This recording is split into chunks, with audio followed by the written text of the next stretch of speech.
Senior Vice President, but I appreciate the promotion. Yeah, absolutely. So we're here today just to talk about a couple things, including Mickey's story, and then the Chattanooga market, and lastly, why diversity and inclusion is so important to businesses, specifically startups. So a little bit about maybe Vayner. Sure, yeah, so VaynerMedia, we're 9 years old, coming up on 9 years old as a company.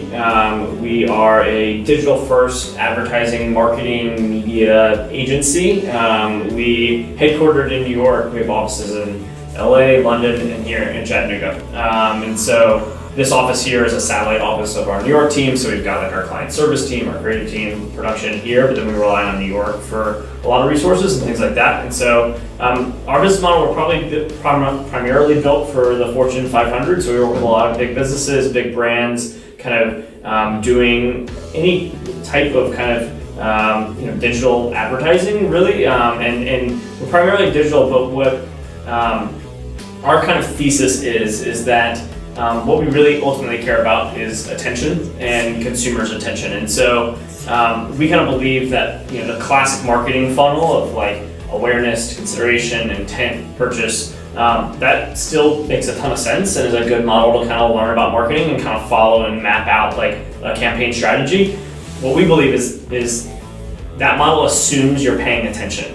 And we just don't assume that anyone is paying attention to ads anymore. Just kind of how the media landscape's changed, how consumers how people are just consuming media is just changing kind of all the time and is so dramatically different than even 5, 10, and definitely like 20, 30 years ago. And yet a lot of big marketers are still kind of using principles that worked in 1995 and not necessarily principles that are working in 2018. And so we just think we have a really good grasp on how people are spending their time, like their eyes and their ears, their attention, and like shocker, it's on this device. Right. And so for right now, kind of where we're seeing a ton of traction, and we kind of look at the market as all media channels are some form of attention, and we just look for the most underpriced attention. So, platform media channels where there's a lot of supply because consumers are using that, but there's not necessarily that much demand because marketers haven't necessarily caught up and aren't spending what we think is the right amount of money on those platforms. So that's things like Facebook video and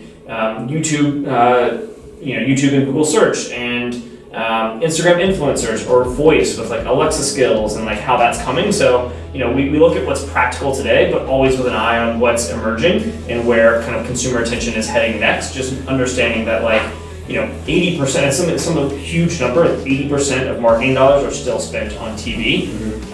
In a world where smartphones have been around for 10 years, the DVR has been around for 20, and we just think that that's not a great use of a client's dollar. So we're here in Chattanooga because we are kind of trying to break our mold a little bit, our process a little bit. So while we kind of cover the Southeast and work with clients like Georgia Pacific down in Atlanta, Chatham, Santa Fe here in Chattanooga, Ruby Tuesday, NASCAR, we work with kind of a lot of bigger brands within kind of the region. We're also trying to figure out ways that we can offer services for small, medium, high growth businesses, entrepreneurs, startups, venture-backed, whatever, trying to translate kind of our IP or our services to kind of down market, if you will. Gotcha. So you talked a little bit about some of the new things that are differentiating you guys in the media realm, and that's that voice-first technology. Yeah. So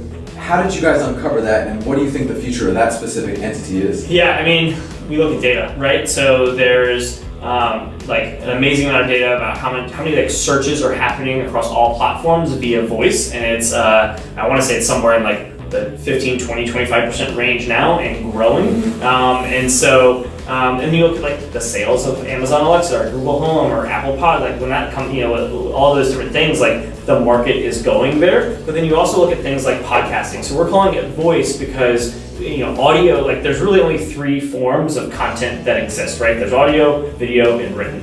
And so like there's going to be kind of ebbs and flows of what matters in that moment. And audio voice is something that we're paying a lot of attention to because it's a little more passive, but you're still engaging. And so you can be doing multiple things at once. I think time is kind of like the big hack for anyone in life is you're always trying to figure out how to maximize your time or be more efficient. Well, with podcasting, I can be mowing the lawn and listening to a podcast. I can be driving and listening to a podcast. So it's not as immersive as video. And so it's something that we can be utilizing. And so we've been doing podcasting for ourselves as an agency, through our CEO Gary as kind of a serial entrepreneur, and he's got one of the top 50 podcasts in the world, and we've just seen the impact that podcasting has had on his brand and our business, and we've seen the impact it's had when we've worked with smaller, medium-sized companies who have launched their own as like a B2B thing to drive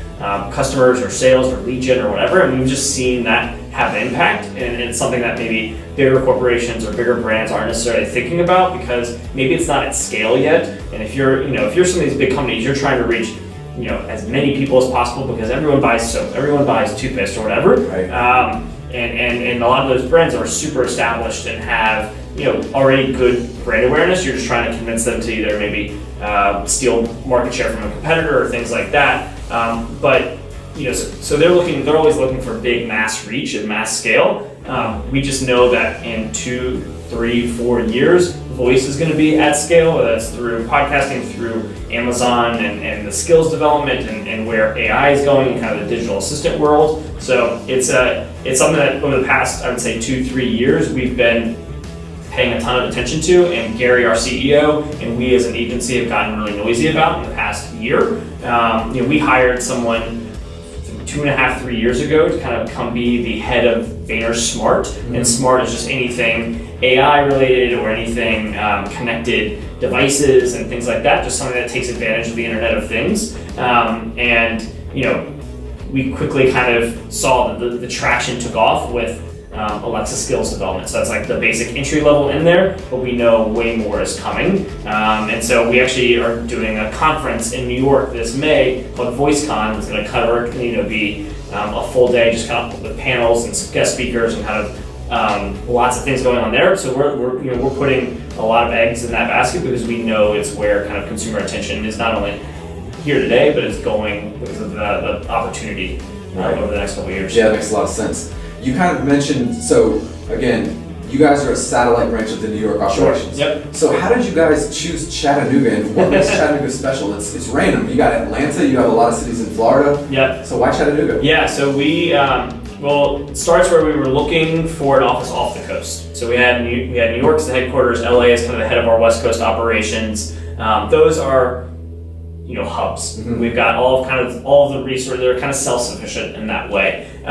We were looking for a presence off the coast, so we were looking in the Southeast, Midwest, and Chattanooga recruited us. So it was a private kind of public effort, but some entrepreneurs here in town had always kind of looked up to Gary, our CEO, and were like, we want to meet him. And so they were trying to figure out how do we get Gary to come to Chattanooga, and he just happened at that time, this was like late 2013, he happened to be selling a book, and back then when he would sell books, he would, if you bought in mass quantities, he would barter with you, and so an entrepreneur here in Chattanooga bought a lot of copies of a book, and so in exchange, all he wanted was Gary to come down and visit for a day. So that actually took place in May of 2014, and Gary was down here, and within 2 hours texted me, was like, dude, I love Chattanooga. I was like, yeah, I actually grew up going to camp here, so I knew a little bit about it. I was like, yeah, they got the AA teams, the Lookouts, like they've got a great aquarium, riverfront, all those things. Like, what are my Chattanooga facts?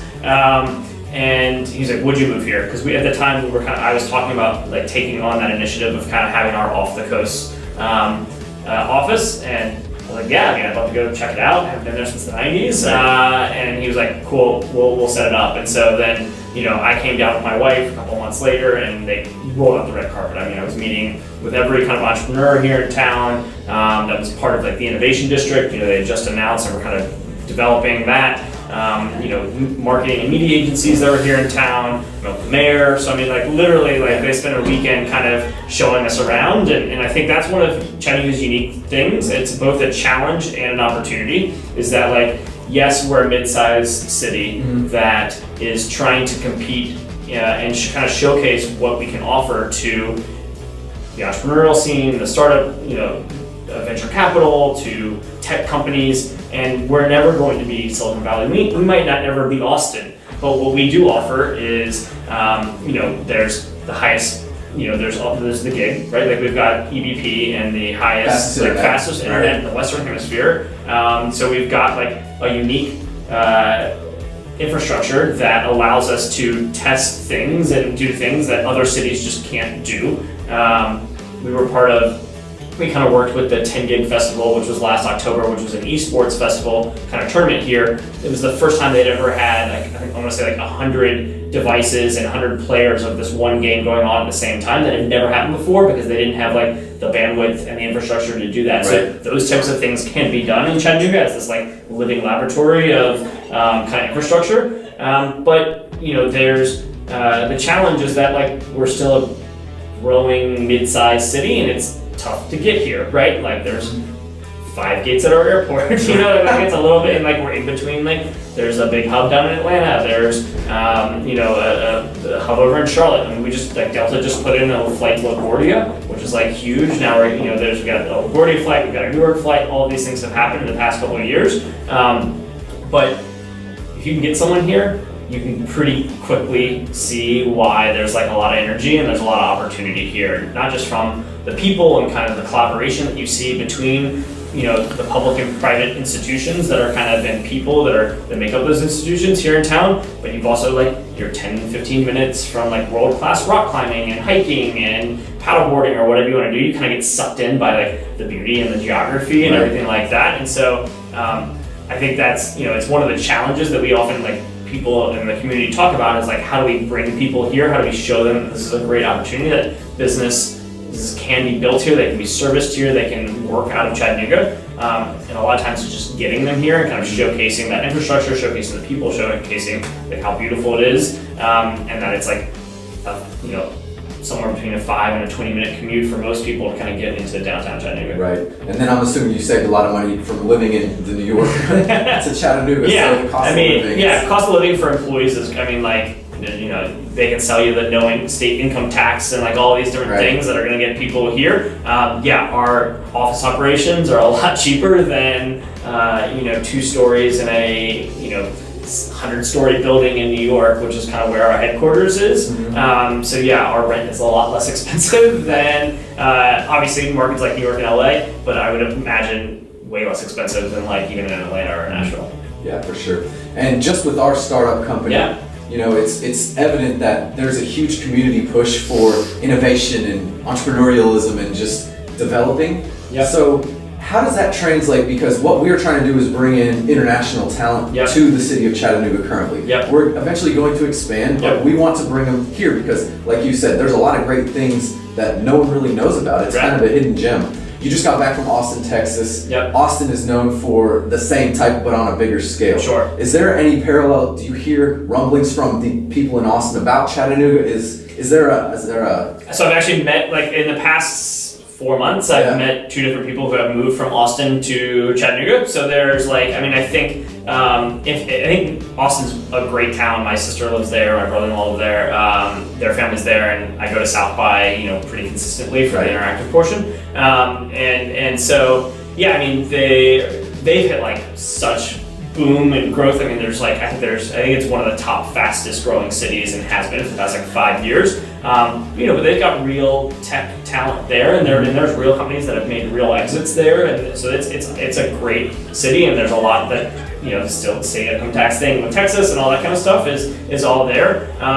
But I think it's there is whether it's challenges of just overgrowth and people who maybe aren't looking for that scene, or I think what you guys are trying to address for our community is probably an issue in every growing market, right? On some level, Silicon Valley's hearing it. I think there are other markets that are kind of how do we bring and be more diverse and inclusive in kind of our in our practices, and it's something that at VaynerMedia, the way we think about it a lot is that it's not just it's not just about the visible diversity, but it's also about the invisible diversity, the experiences and perspectives that people with different backgrounds and whether it's they served in the military, they lived overseas, or they just grew up in different circumstances. You need that diversity of thought and experience, while you obviously also need the diversity of cultures and things like that. And so, and ethnicities. And so,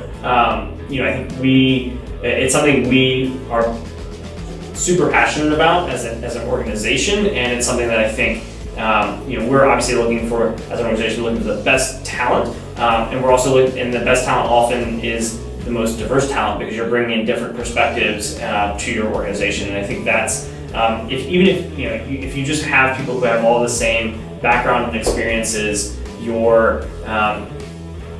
it's really easy to kind of fall victim to groupthink, and that's how things like the Pepsi Kylie Jenner ad kind of fiasco happen, is when everyone in the room is like looking at it through one lens, and it's the same lens, and you don't have anyone in that room that's like raising their hand and being like, maybe that's not the best idea. And as an agency that like cares so much about the intention of the end consumer, the thing that often dictates attention is culture. And so like we have to be paying attention to like what's going on in sneaker culture, what's going on in hip hop culture, what's going on in sports, in music, like the things that there's like a couple seeds that we have to always be paying attention to, because it's what we as an American kind of organization totally care about. And then speaking kind of to your point around like looking for international students and international diversity to come to Chattanooga, I mean, I think that's amazing. We're, like globalization from